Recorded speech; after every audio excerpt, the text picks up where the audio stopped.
Lesson for all channel में आप सभी का हार्दिक स्वागत है। आज हम शुरू करेंगे अध्याय 8। इससे पहले हम अध्याय 7 कंप्लीट कर चुके हैं। अगर आपने वो वाले अध्याय नहीं देखे हैं तो प्लीज़ चैनल की प्लेलिस्ट पर जाकर उन्हें भी ज़रूर देखें। शुरू करते हैं आज की क्लास। आज का अपना क्या अध्याय है? कोशिका। कोशिका जीवन की इकाई अध्याय। इसमें हम क्या क्या देखेंगे? कोशिका क्या है, कोशिका सिद्धांत, कोशिका का समग्र अध्ययन, प्रोकैरियोटिक कोशिकाएं, यूकैरियोटिक कोशिकाएं। अब हम पढ़ते हैं इस अध्याय के बारे में।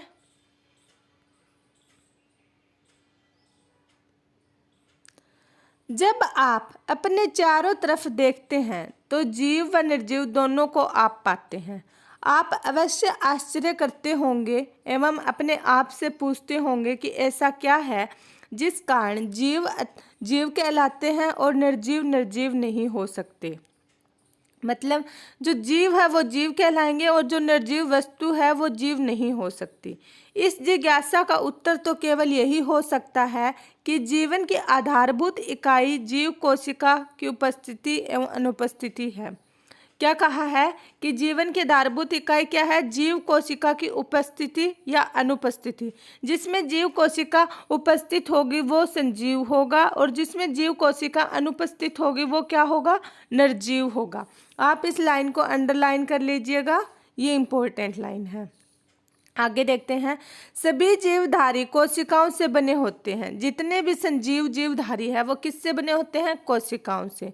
इनमें से कुछ जीव एक कोशिका से बने होते हैं जिन्हें एक कोशिकीय जीव कहते हैं, जबकि दूसरे हमारे जैसे अनेक कोशिकाओं से मिलकर बने हैं उन्हें बहुकोशिकीय जीव कहते हैं। क्या है? सभी जो संजीव जीव है वो किससे बने होते हैं? कोशिका से। कुछ तो एक कोशिकीय होते हैं, मतलब एक ही प्रकार की कोशिका से बने होते हैं, और कुछ बहुकोशिकीय होते हैं, मतलब उनमें अनेक प्रकार की कोशिकाएं पाई जाती हैं।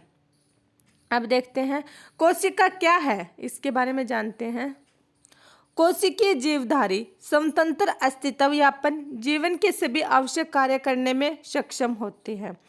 क्या है कोशिका? क्या है तो इसमें क्या है, जिसमें जो जिन जीवों में कोशिका प्रेजेंट होती है उन्हें हम क्या कहेंगे? कोशिकीय जीवधारी।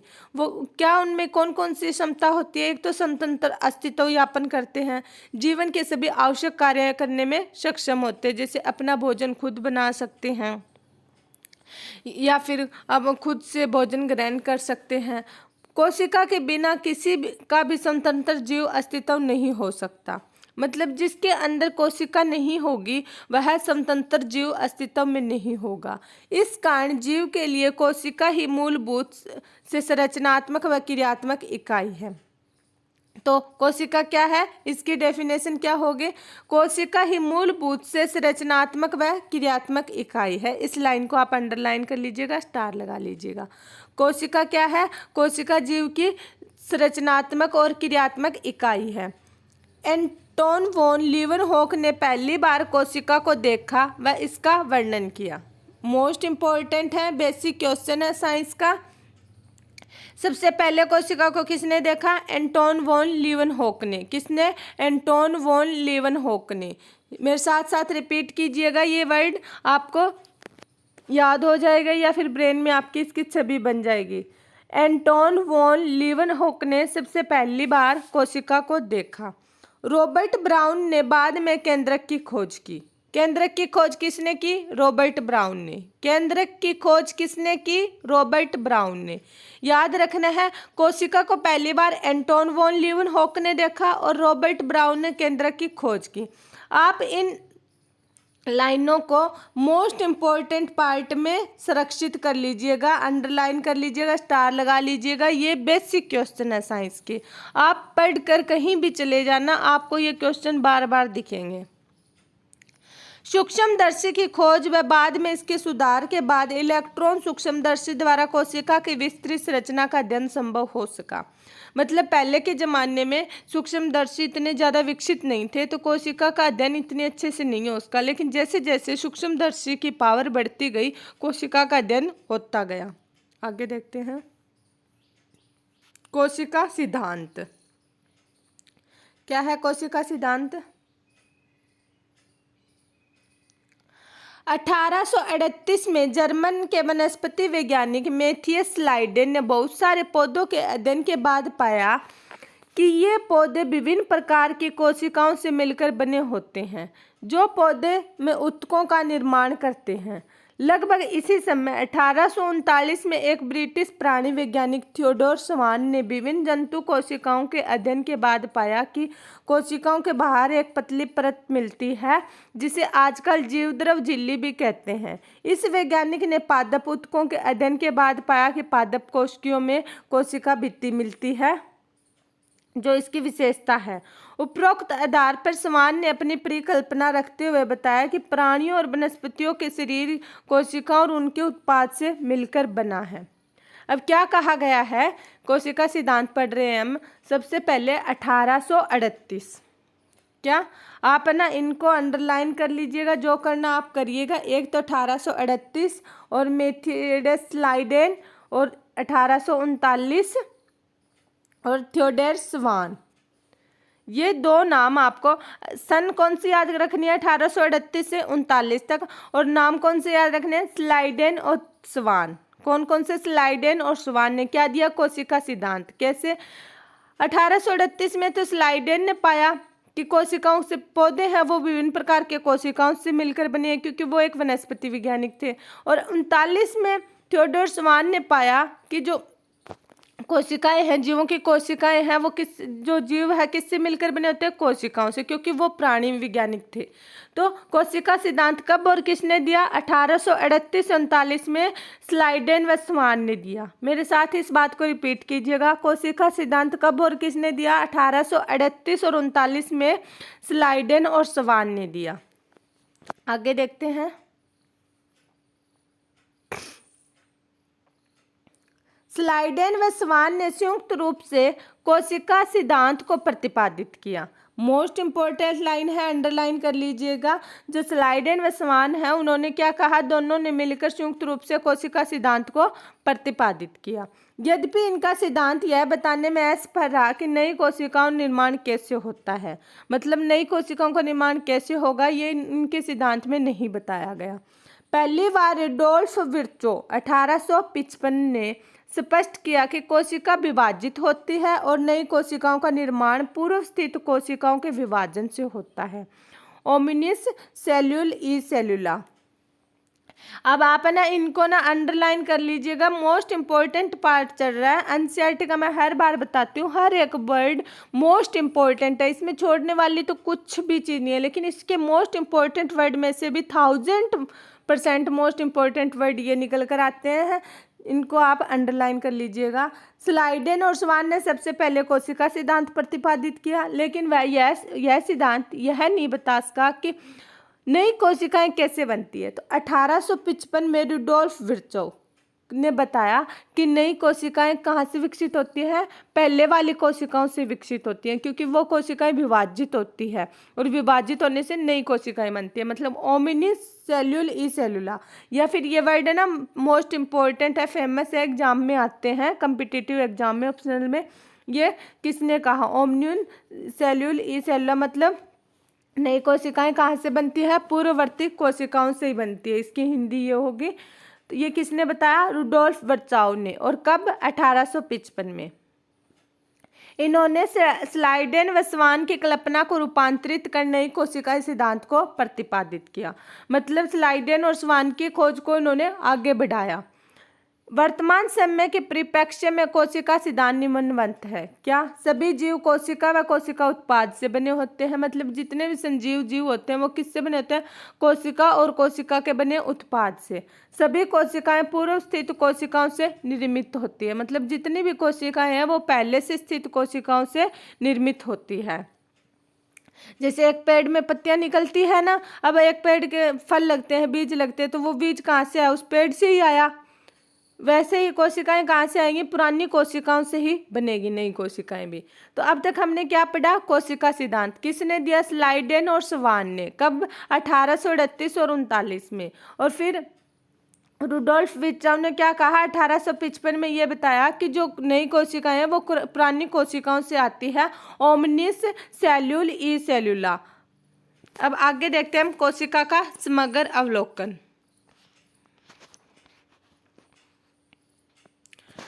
अवलोकन क्या होता है? कोशिका को देखना। अवलोकन मतलब देखना।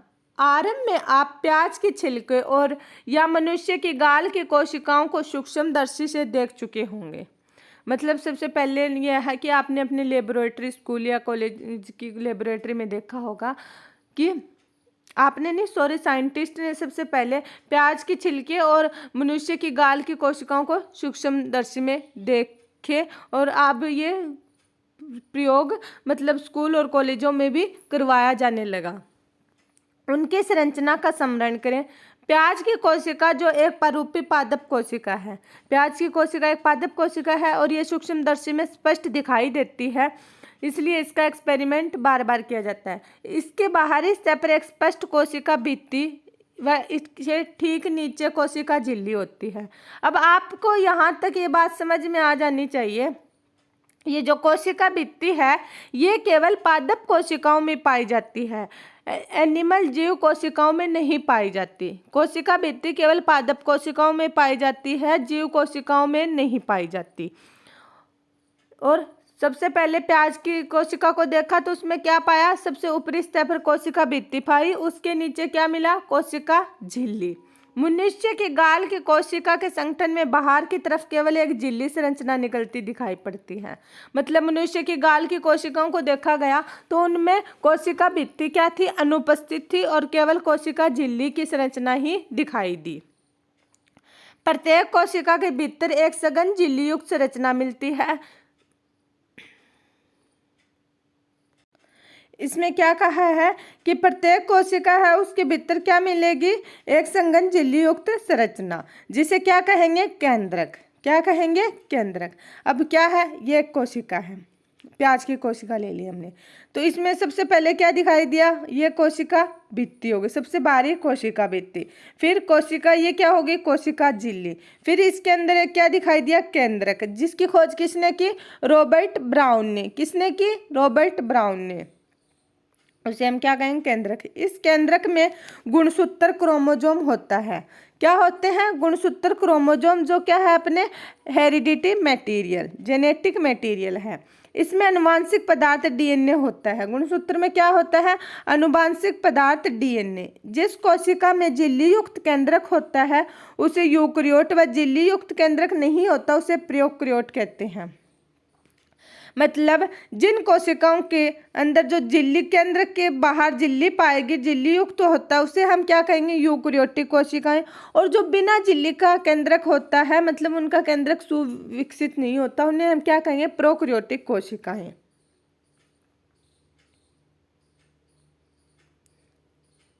दोनों यूकेरियोटिक व प्रोकैरियोटिक कोशिकाओं में इसके आयतन को घेरे हुए एक अर्धतल आव्यूह मिलता है, जिसे कोशिका द्रव कहते हैं। मतलब दोनों प्रोकैरियोटिक और यूकेरियोटिक कोशिकाओं के अंदर क्या पाया जाता है?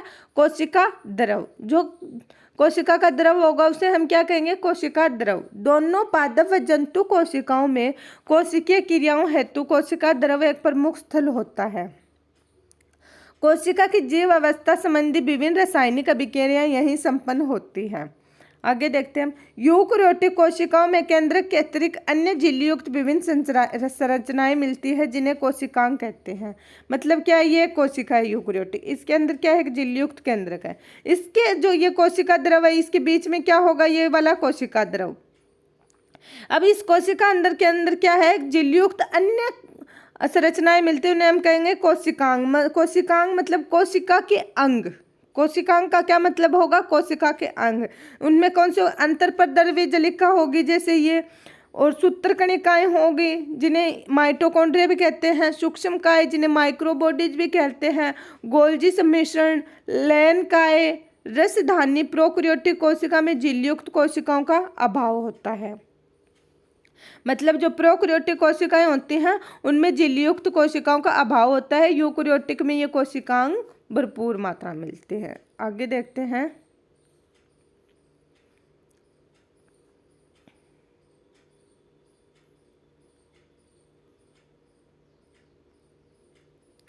यूकैरियोटिक व प्रोकैरियोटिक दोनों कोशिकाओं में झिल्ली रहित अंगक राइबोसोम मिलते हैं। जो यूकैरियोटिक और प्रोकैरियोटिक दोनों कोशिकाएं हैं, चाहे यूकैरियोटिक हो या प्रोकैरियोटिक, उनमें झिल्ली रहित मतलब राइबोसोम क्या मिलता है, एक अंग मिलता है राइबोसोम। ये इसमें क्या होता है, झिल्ली नहीं होती, इसके चारों ओर झिल्ली रहित होता है। आप इन लाइनों को अंडरलाइन करते जाइएगा, ये इंपॉर्टेंट पॉइंट है, ये देखने समझने में इजी लगते हैं लेकिन ये हमें कंफ्यूज करेंगे। मतलब कौन से कोशिकांग के अंदर दोहरी झिल्ली पाई जाती है, किसके अंदर झिल्ली नहीं होती। अगर आप 11th के स्टूडेंट है और नीट का एग्ज़ाम देंगे तो ये बेसिक क्वेश्चन है और एनसीईआरटी ही नैया पार लगाती है। चाहे आप टीजीटी पीजीटी की तैयारी कर रहे हो या नीट की कर रहे हो या बेसिक साइंस पढ़ रहे हो, आप इन वर्ड को ध्यान से देखिएगा। राइबोसोम क्या है, झिल्ली रहित अंग। अगर आप इन्हें ये क्लास देखी है और तो आपको ये चीज़ें समझ में आनी चाहिए, ये चीज़ें आपको याद रहेंगी। राइबोसोम क्या है, झिल्ली रहित कोशिकांग है। कोशिका के भीतर राइबोसोम केवल कोशिका द्रव में ही नहीं बल्कि दो अंगों को हरित लवक व सूत्रकणिका में व खुरदरी अंतरपर्जलिका में भी मिलते हैं।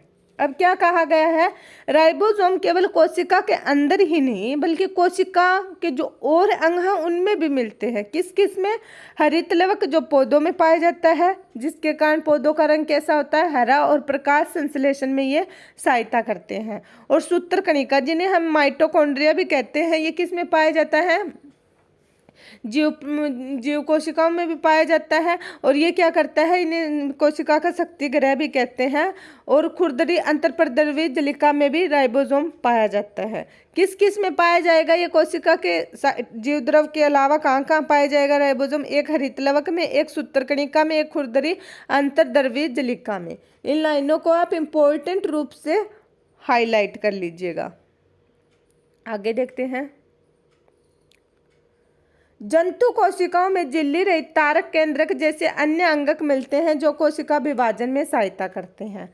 क्या है, एक तारक केंद्रक कोशिकांग होता है जो क्या करता है, कोशिका विभाजन में सहायता करता है। और किस में पाया जाता है, केवल जंतु कोशिका में। अंडरलाइन कर लीजिएगा, ये पादप कोशिका में नहीं पाया जाता। ये तारकाय किस में नहीं पाया जाता, पादप कोशिका में। और जंतु कोशिका में क्या नहीं पाया जाता, हरित लवक नहीं पाया जाता, कोशिका भित्ति नहीं पाई जाती। और पादप कोशिका में क्या नहीं पाया जाएगा, तारक काय। और ये किस में हेल्प करता है, कोशिका विभाजन में। मोस्ट इंपॉर्टेंट लाइन है, ये छोटी छोटी चीजें आपको याद रखनी बहुत जरूरी है। कोशिका भित्ति और हरित लवक तो पादप कोशिकाओं में पाया जाएगा। और तारक काय, तारक केंद्रक या तारक काय किस में पाया जाएगा, केवल जंतु कोशिकाओं में। पादप कोशिकाओं में ये एब्सेंट होते हैं और कोशिका विभाजन में सहायता करते हैं। आगे देखते हैं। कोशिकाएं माप, आकार व कार्य की दृष्टि से काफ़ी भिन्न होती है। मतलब इनका साइज, आकार, कार्य अलग अलग होता है। हम चित्र 8.1 में देखते हैं, पहले इसको पूरा रीड कर लेते हैं। उदाहरण, सबसे छोटी कोशिका माइकोप्लाज्मा 0.3 माइक्रोमीटर की लंबाई। सबसे छोटी कोशिका कौन सी हो गई, माइकोप्लाज्मा, जिसे जीव विज्ञान का या कोशिकाओं का जोकर कहा जाता है। माइकोप्लाज्मा को क्या कहा जाएगा, जोकर कोशिका। इसका दूसरा नाम क्या है, माइकोप्लाज्मा का जोकर कोशिका। जबकि जीवाणु बैक्टीरिया में 3 से 5 माइक्रोमीटर की होती है और बैक्टीरिया की कोशिकाएं कितनी होती है, 3 से 5 माइक्रोमीटर की। पृथक की गई सबसे बड़ी कोशिका शत्रुमुर्ग के अंडे के समान है। जो अलग की गई है वो सबसे बड़ी कोशिका किसके समान है, शत्रुमुर्ग के अंडे के समान। बहुकोशिकीय जीवधारियों में मनुष्य की लाल रक्त कणिकाओं का व्यास लगभग 7.0 माइक्रोमीटर होता है। तंत्रिका कोशिकाएं सबसे लंबी कोशिकाएं होती हैं। सबसे लंबी कोशिकाएं कौन सी होगी, तंत्रिका कोशिकाएं। सबसे छोटी कोशिका माइकोप्लाज्मा कोशिका। तंत्रिका कोशिकाएं सबसे लंबी कोशिका है। ये बिंबाकार, बहुभुजी, स्तंभी, घनाभ धागे की तरह असममिताकृति के प्रकार की हो सकती हैं। कोशिकाओं के रूप उनके कार्य के अनुसार भिन्न हो सकते हैं। अब हम डायग्राम देखते हैं, ये 8.1। ये कौन सी कोशिका दिखाई गई है, लाल रुधिर कोशिकाएं, गोल व द्विअवतली है। मतलब द्वि मतलब 2 तल वाले। ये कौन सी है, श्वेत रुधिर कोशिकाएं। ये स्तंभाकार उपकला कोशिकाएं लंबी व संकरी। ये कौन सी हो गई? तंत्रिका कोशिका जो सबसे लंबी है। एक वहिनिका दीर्घवृत्त अलग अलग है, ये माप आकार और कार्य भी इन सभी की क्या होंगे? अलग अलग होंगे। ये मध्यवर्ती कोशिकाएं गोल है। आगे कंटिन्यू करते हैं चैप्टर को। सबसे पहले आएगा प्रोकैरियोटिक कोशिकाएं।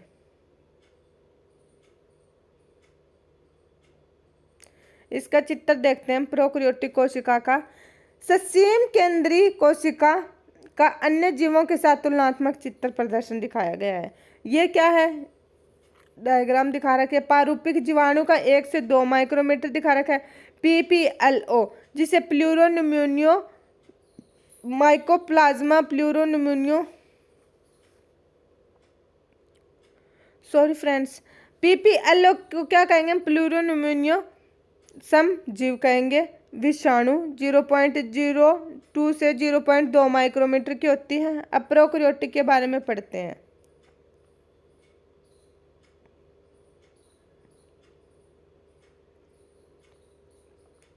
प्रोकैरियोटिक कोशिकाएं जीवाणु, नीलहरित शैवाल, माइकोप्लाज्मा और प्लूरोनिम्यूनिया सम जीव में मिलते हैं।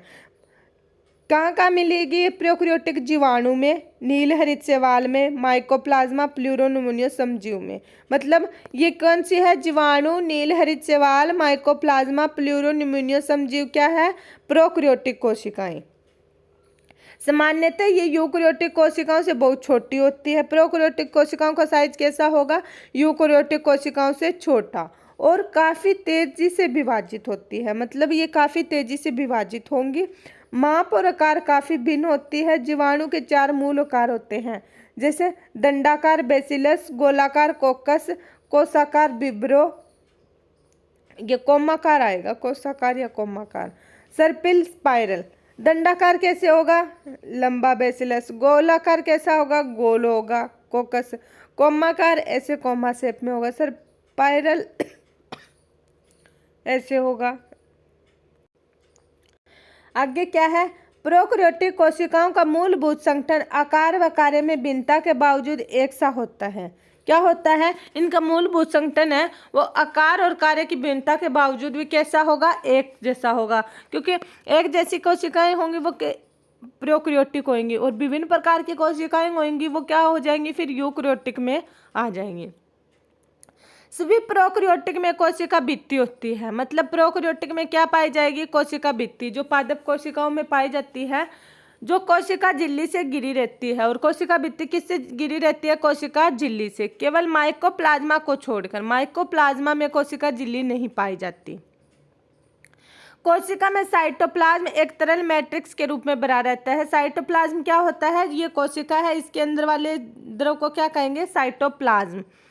इसमें कोई स्पष्ट विभेदित केंद्रक नहीं पाया जाता। मतलब हम केंद्रक को अलग से विभेदित नहीं कर सकते। मतलब केंद्रक की कोई सीमा नहीं होती, इसमें बाउंड्री नहीं होती, आवरण नहीं होता। प्रोकैरियोटिक का केंद्रक है, उसके चारों ओर आवरण नहीं होता, तो मतलब स्पष्ट केंद्रक नहीं देख सकते इसमें हम। यूकैरियोटिक होता है, यूकैरियोटिक कोशिकाएं होंगी, उसमें केंद्रक के चारों ओर आवरण होगा, स्पष्ट होगा, हम उसमें डिफ्रेंशिएट कर सकते हैं कि ये केंद्रक है। आगे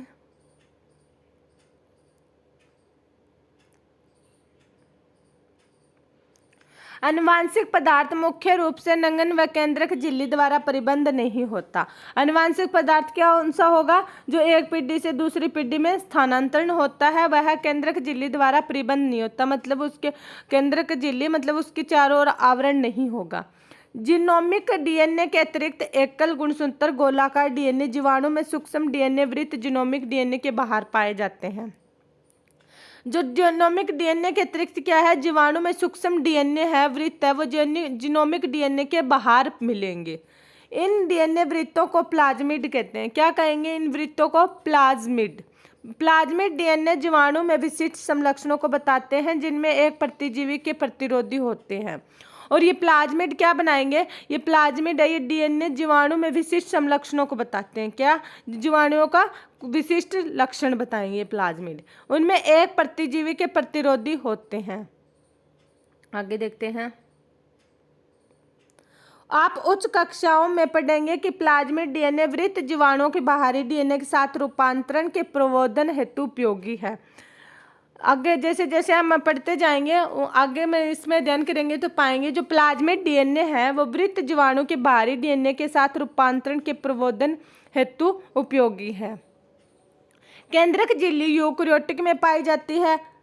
यूकेरियोटिक है, उनकी जो यूकेरियोटिक कोशिकाएं उनके अंदर ये केंद्रक है, तो ये इसकी चारों ओर क्या होगी, केंद्रक झिल्ली। राइबोसोम के अलावा प्रोकैरियोटिक में यूकेरियोटिक अंग नहीं पाए जाते। जो ये क्या है, प्रोकैरियोटिक कोशिकाएं, इसमें राइबोसोम मिलेगा। राइबोसोम के अलावा इसमें बाकी अंग नहीं पाए जाते, जैसे कि इंडोप्लाज्मिक रेक्टिकुलम, अंतःप्रद्रवी जल्लिकाएं, गोल्जिकाएं, ये वाले अंग नहीं पाए जाते, इसमें राइबोसोम मिलता है। प्रोकैरियोटिक में कुछ विशेष प्रकार के अंतर्विशिष्ट मिलते हैं। अंतर्विशिष्ट क्या होते हैं, मतलब उसके जो साइटोप्लाज्म है उसमें कुछ कोशिकांग की तरह विशेष प्रकार के अंतर्विशिष्ट मिलेंगे। प्रोकैरियोट की यह विशेषता उन कोशिका झिल्ली के विशिष्ट विभेदित आकार में मिलती है जिसे मेसोसोम कहते हैं। ये तत्व कोशिका झिल्ली अंतर्वलन में होते हैं।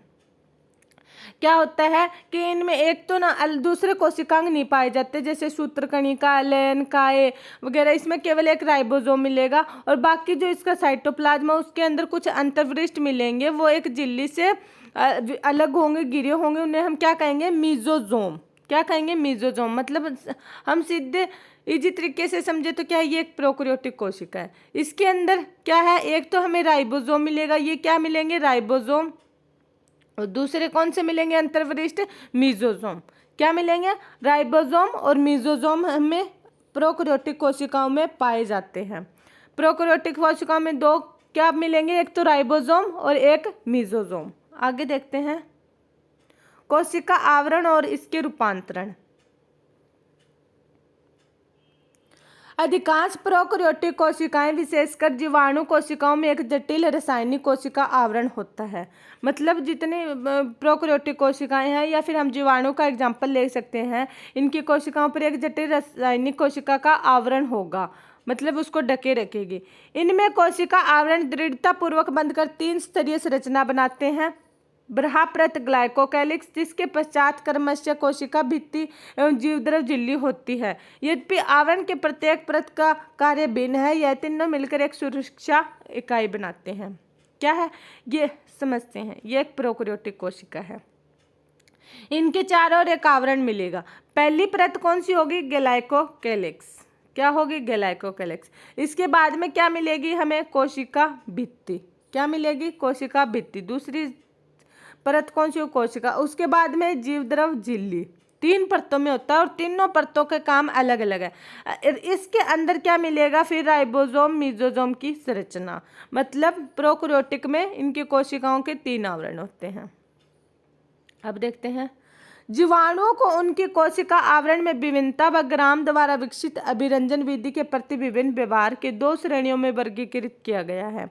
जो ग्राम अभिरंजित है उसे ग्राम धनात्मक तथा जो अभिरंजित नहीं होते उन्हें ग्राम ऋणात्मक कहते हैं। मतलब उनकी आवरण को हम विभिन्नता के आधार पर ग्राम द्वारा अभिरंजित करते हैं, मतलब रंगते हैं उनको डाई के द्वारा। जो जिन पे कलर बन जाता है उन्हें हम ग्राम धनात्मक कहेंगे और जिन पे नहीं बनता उन्हें क्या कहेंगे, ग्राम ऋणात्मक।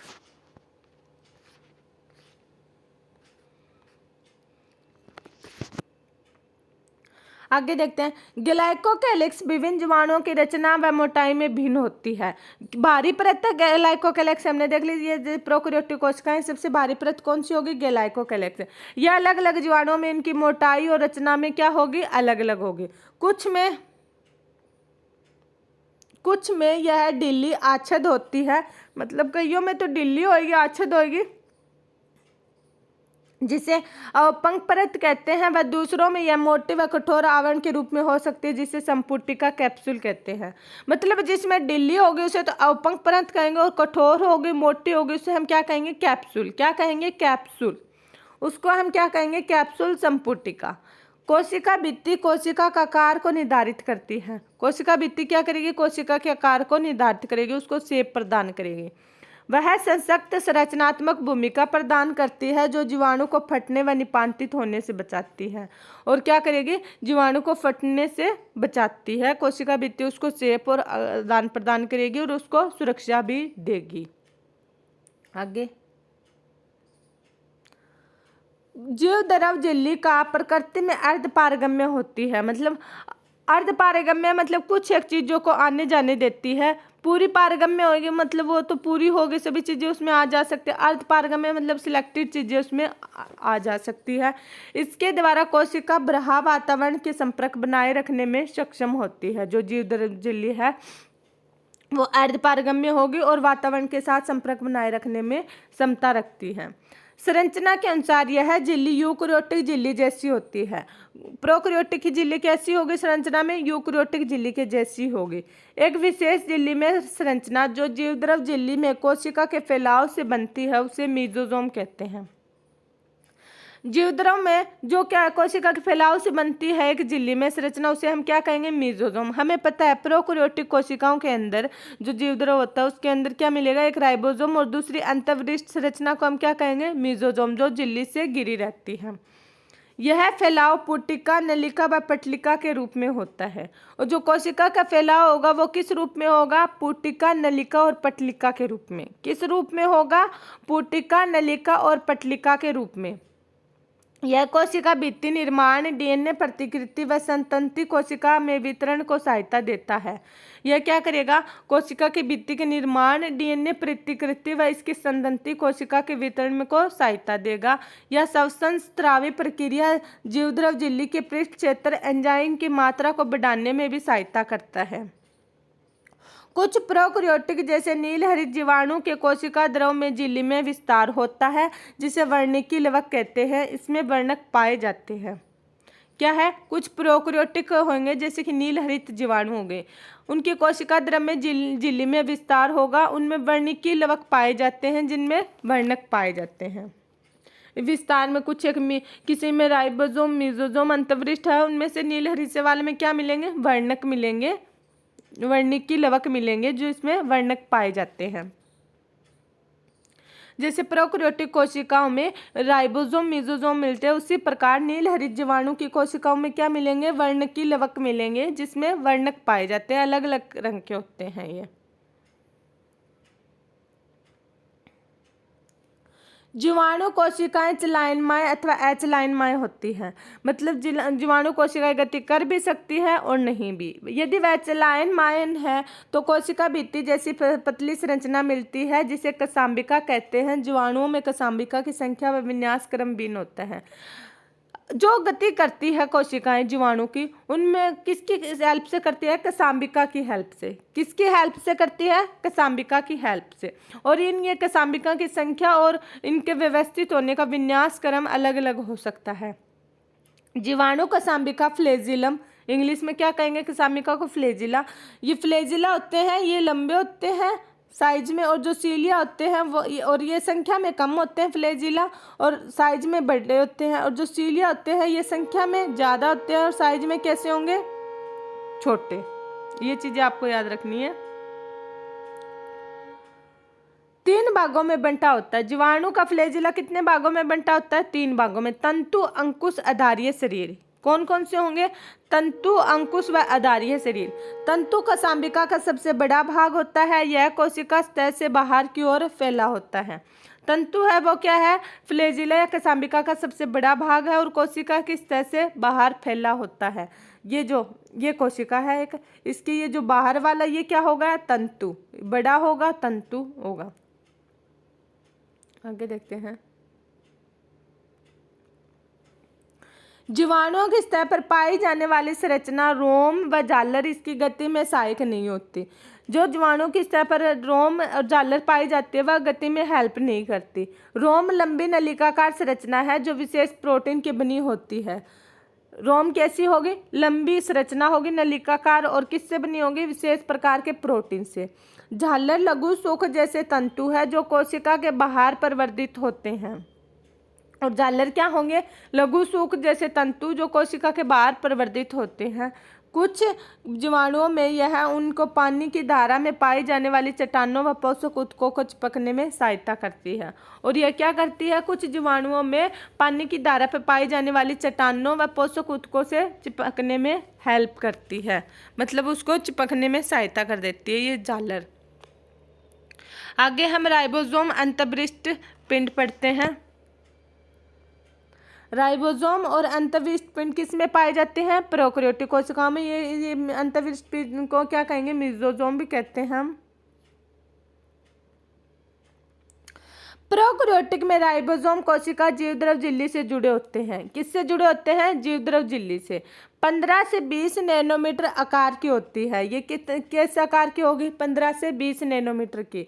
और दो उप इकाइयाँ 50S 50S और 30S की बनी होती है। कौन कौन सी दो इकाइयाँ होंगी, 50S और 30S की बनी होती है, जो आपस में मिलकर 70S प्रोकैरियोटिक राइबोसोम बनाती हैं। 50S और 30S की इकाइयाँ आपस में मिलकर क्या करेगी, 70S की प्रोकैरियोटिक राइबोसोम बनाएगी। कैसी होगी, जैसे एक तो ये इकाई होगी, ये किसकी होगी, 50S की, ये इसमें प्रोटीन की। ये दूसरी कौन सी होगी, ये 30S की होगी। दोनों मिलकर के इसकी क्या बनाएगी, 70S की राइबोसोम।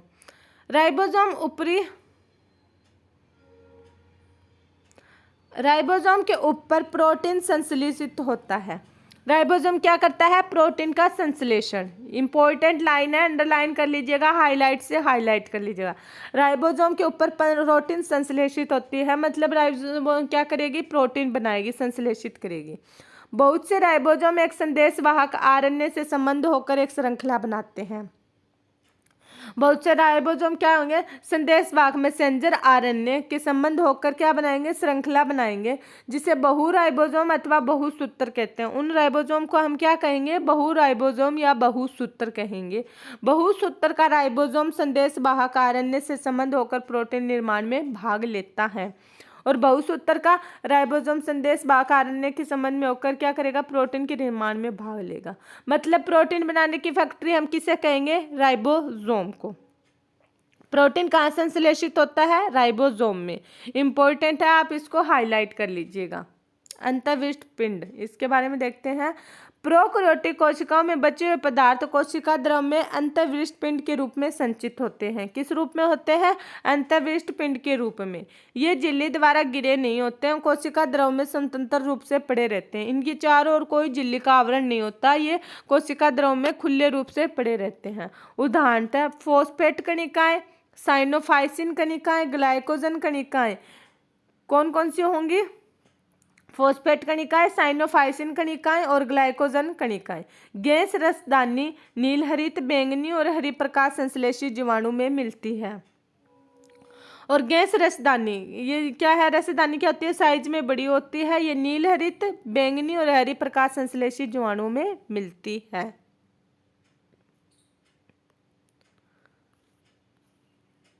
ये क्या है, यूकैरियोटिक और प्रोकैरियोटिक का डायग्राम है, दोनों सेल का दिखाया गया है। पादप कोशिका और प्राणी कोशिकाओं का दिखाया गया है। इसमें यूकैरियोटिक कोशिका शुरू होती है। आज हम पादप कोशिका और प्राणी कोशिकाओं का डायग्राम कर लेते हैं, फिर आगे के कल की क्लास में करेंगे। मेन डिफरेंस क्या होता है पादप कोशिका और प्राणी कोशिका में, इसमें क्या होती है, कोशिका भित्ति। पादप कोशिका होगी, उसमें क्या होगी, कोशिका भित्ति। एक तो मेन डिफरेंस ये हो गया। पादप कोशिका में क्या मिलती है, कोशिका भित्ति, जो प्राणी कोशिकाओं में नहीं पाई जाती। दूसरी, इसमें रसदानी बड़े साइज की होगी, और ये जंतु कोशिका में या तो एब्सेंट होगी या फिर बहुत ही छोटे साइज की होगी। ये दो मेन डिफरेंस है पादप कोशिका और जंतु कोशिका में। और जंतु कोशिका में क्या पाया जाता है, तारकाय, जो कि पादप कोशिका में नहीं मिलता। ये इसमें मिलता है, ये इसमें नहीं मिलता। ये दो इसमें मिलते हैं और ये दो इसमें नहीं मिलते। मेन डिफरेंस इनका यही है। बाकी स्ट्रक्चर लगभग सेम होती है पादप कोशिका और जंतु कोशिका की। इनकी हम देखते हैं। इसमें क्या है, एक केंद्रक होता है, केंद्रिक, और इसके चारों ओर क्या होगा, केंद्रक आवरण होगा। ये भी इसमें ये इसमें दिखा रखा है, केंद्रक, केंद्रिक और केंद्रक आवरण सेम दिखा रखे हैं। बाकी इसमें भी ये झिल्ली होगी, अंतर्प्रद्रवी जलिका, और सूत्रकणिका, राइबोसोम, और इसमें ये हरित लवक मिलता है, ये क्या होगा, जंतु कोशिका में एब्सेंट होगा। हरित लवक किसमें एब्सेंट होगा, जंतु कोशिका में। फ्रेंड्स, आज की क्लास अपनी ज़्यादा बड़ी हो रही है, तो इस क्लास को हम यहीं पर समाप्त करते हैं और कल हम करेंगे यूकेरियोटिक कोशिकाओं से स्टार्ट। जानने से पहले वीडियो को लाइक, चैनल को सब्सक्राइब और शेयर ज़रूर करना। जल्दी से जल्दी 100 सब्सक्राइबर करवा दीजिए प्लीज़। जितने ज़्यादा स्टूडेंट होते हैं उतने ही ज़्यादा पढ़ाने में मज़े आते हैं। और 1000 सब्सक्राइबर होने के बाद में हम लाइव क्लासेस लेंगे बोर्ड पे, क्योंकि बोर्ड पे अलग ज़्यादा अच्छे से समझ में आता है। प्लीज़ जल्दी से जल्दी सपोर्ट कीजिएगा और चैनल को ग्रो करवाइएगा। धन्यवाद।